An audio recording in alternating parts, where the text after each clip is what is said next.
Few things are as distinctly American as the image of the Old West's cowboy. From daring heists by outlaws to shootouts with tribal warriors, this period of history has captured the imagination of generations. As with any untamed frontier, stories of the unexplained echo from the past. Cursed treasure, disappearances, and more await those that visit the Wild West.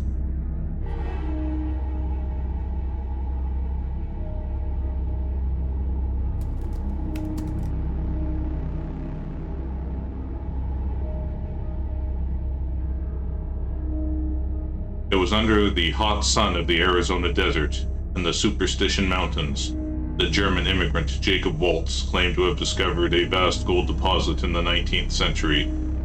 What would become known as the Lost Dutchman's mine was indeed named after the adventurer, with the man having been shown the location by Miguel Peralta, whose family had constructed mines in the area. Jacob learned that the family's last expedition had been in 1848, with an attack by Apache raiders, leaving only 2 of them alive. In the 1870s, Jacob Waltz and a partner named Jacob Weiser labored in the mine for a time and deposited their wealth somewhere in the mountains. Weiser would go on to die at the hands of Apaches officially, although some suspect he was murdered by Waltz. It would not be until 1891 that Jacob Waltz would finally pass away in Phoenix, after describing the mine's location to a neighbor that had attended to him on his deathbed. As the years passed, many treasure hunters would set out in search of the mine. It was the June of 1931 that Adolf Ruth set out with his own expedition, ignoring advice to abandon his search. His skull would be found in the December of that year, bearing 2 bullet wounds, with the rest of his scattered remains found the following January.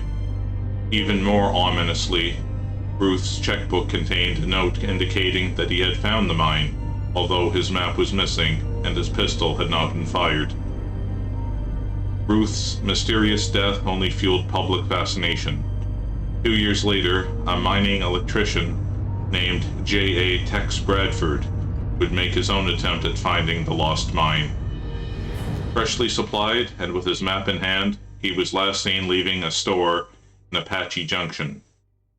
Bradford was never seen again, likely suffering a grim fate in the Superstition Mountains in the form of an accidental death or something more sinister. However, the legend of these mountains predates even the time of the Peralta family or Adolf Ruth. Under the leadership of Francisco Vasquez de Coronado, Spanish explorers first arrived here in 1540 while searching for the 7 golden cities of Cibola. The resident Apaches warned them that the mountains were the home of a mighty thunder god that would punish them for trespassing. Regardless, the Spaniards pushed onwards, only to have members of their party gradually go missing, only to be found mutilated. According to legend, they were forced to flee, dubbing the peaks their lasting title, Monte Superstition. Over a century later, missionaries sent out to convert the natives in the early 1700s came across tantalizing pieces of gold. The intrusion onto their sacred ground angered the Apache, and they began attacking all foreigners. Eventually, Mexico would lay claim to the land, where it would later pass to the Peralta family. Is there a hidden source of riches in the Superstition Mountains of Arizona? Treacherous terrain, wildlife, or even foul play have been blamed for the deaths and disappearances that continue to this day. Still, there are those that insist the Lost Dutchman's mine is cursed, and that vengeful spirits await those that seek its treasure.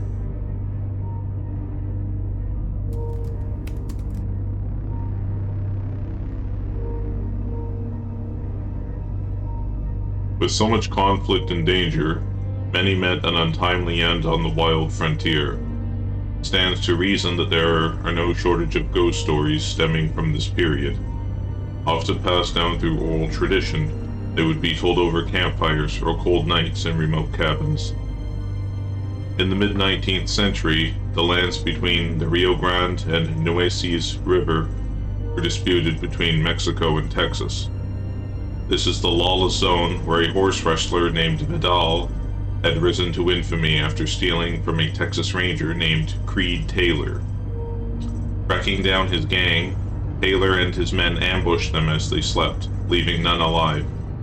Vidal himself was decapitated, tied to a wild stallion, and left to wander as a grisly example to others.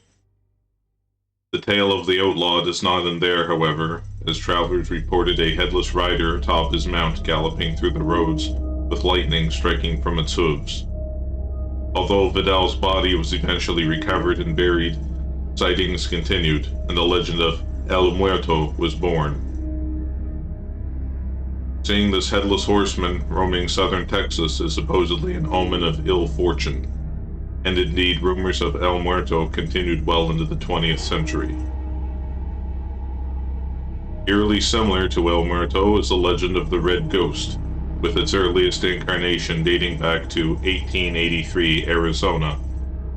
Left alone, while the men of the house left to assess the damage from an Apache raid, 2 women of an Eagle Creek homestead were with their children when their dogs started barking.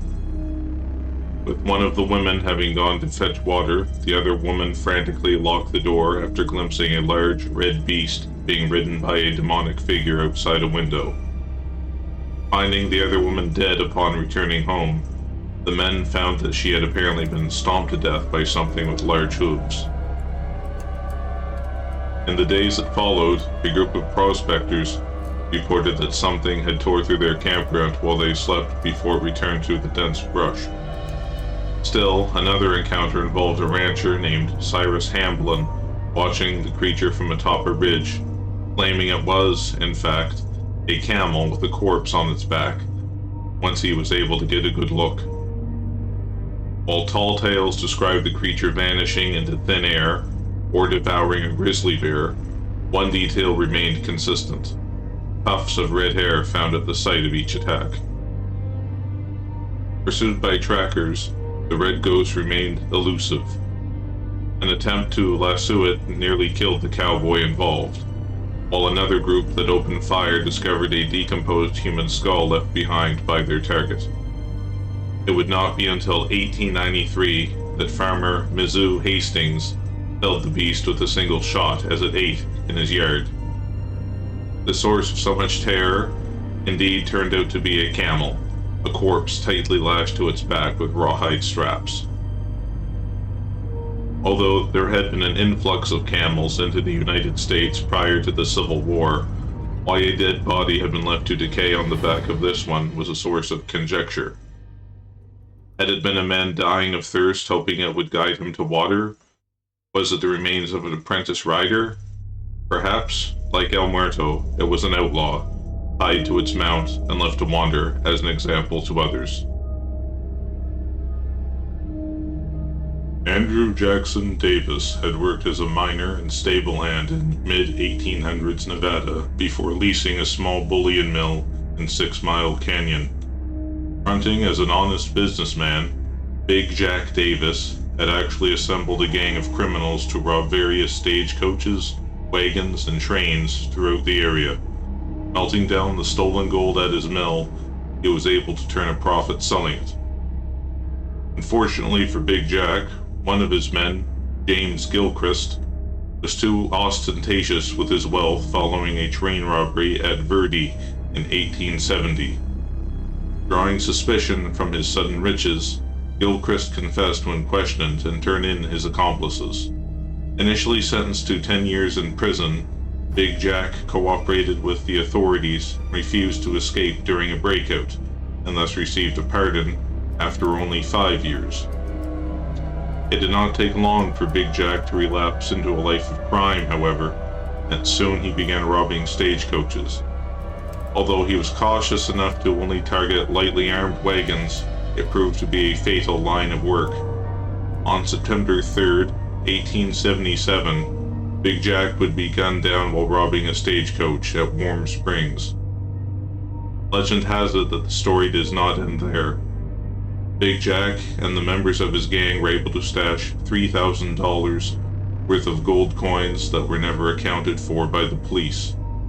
Along the banks of the Truckee River and into 6 Mile Canyon, generations of treasure hunters have searched for Big Jack's stolen loot. Unwilling to part with his earthly prize, the spirit of Big Jack is said to still protect his share of the wealth, sprouting wings from the bullet wounds on his back and giving chase in the form of a pale, shrieking phantom. Of course, not all ghosts have a discernible origin, or even human appearance.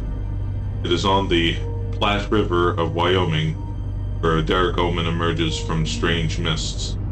Rimed with frost, the ship of death appears, its crew conspicuously huddled around something on the deck.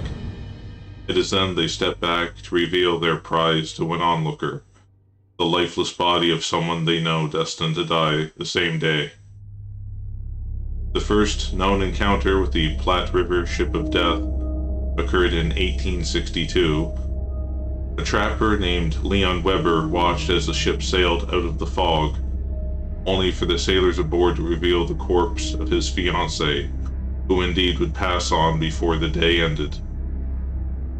Although the ship is said to appear every 25 years, additional sightings occurred in 1887 and 1903, both in the late fall, and both foretelling the demise of someone a witness knew.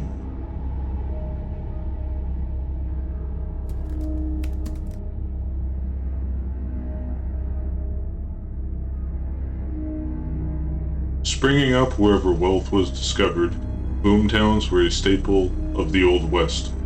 Saloons, brothels, general stores, and motels bustled with activity in their heyday.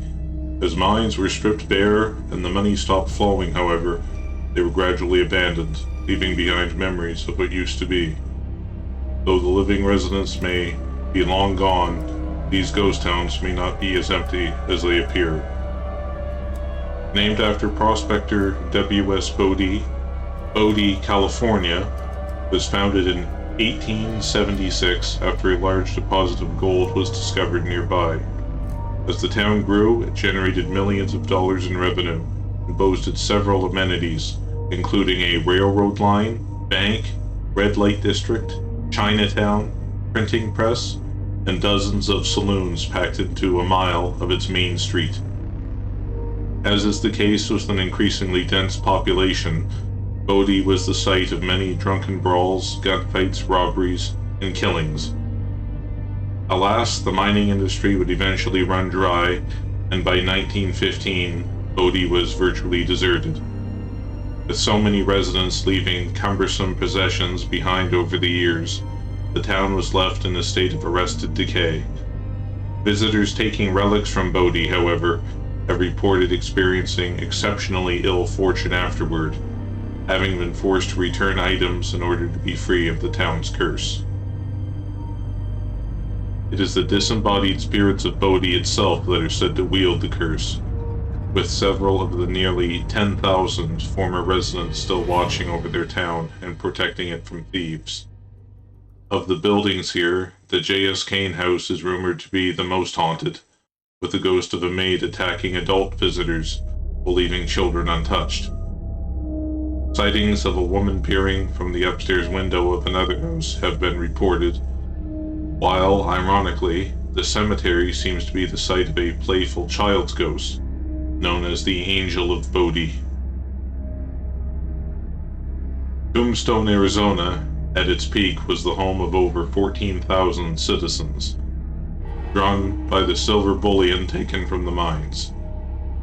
The town's ominous name is attributed to an army scout being warned the only rock he would find in the area would be his tombstone, prior to its initial founding in 1877.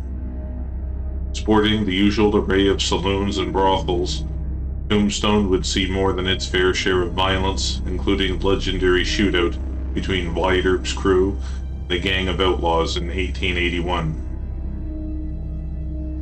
Once declared the most wicked night spot between Basin Street and the Barbary Coast, Tombstone's Birdcage Theater would be the scene of over 24 deaths, including a prostitute named Margarita having her heart hacked from her chest by a jealous rival. Her ghost is one of several allegedly haunting the Birdcage, accompanied by the smell of cigar smoke. A particularly chilling incident occurred in the 1980s, when former proprietor William Hunley hired a medium to conduct a seance, only to find himself being strangled by an unseen entity that only ceased when the medium's trance was broken. Not to be outdone, the saloon known as Big Nose Kate's has its own specters, having been built over the burnt remains of the Grand Hotel. Cowboys from generations past have been blamed for unexplained sightings, voices, and spilled cases of beer here, as well as occasional violence. Most notorious of all, however, is a ghost known as the Swamper, once a handyman that lived in the building's basement. A recluse, no one was permitted in his room, where he dug a tunnel to search for treasure. Exploration of the tunnel after his death has not yielded any silver, although the Swamper is supposed to watch over the area, particularly disliking young men entering his room. Boot Hill Cemetery is the final resting place of Tombstone's many outlaws, with most of the lawful buried residents relocated to the proper cemetery after it was opened in 1884. In fact, the ghost of Billy Clanton himself is supposed to lurk around his grave here, as well as the site of his death at the OK Corral shootout on Allen Street. Once controlling Tombstone's opium dens among other things, the spirit of China Mary is believed to haunt this area in the form of a woman in red. Strangely, a visiting journalist once reported an unmarked Boot Hill grave whispering to him in the voice of a child. Like any historical period, the Wild West has its secrets. From the Texas frontier to the wilderness of California, the age of cowboys, pioneers, and bandits lives on through its stories. Unless, of course, it involves Will Smith fighting giant war machines.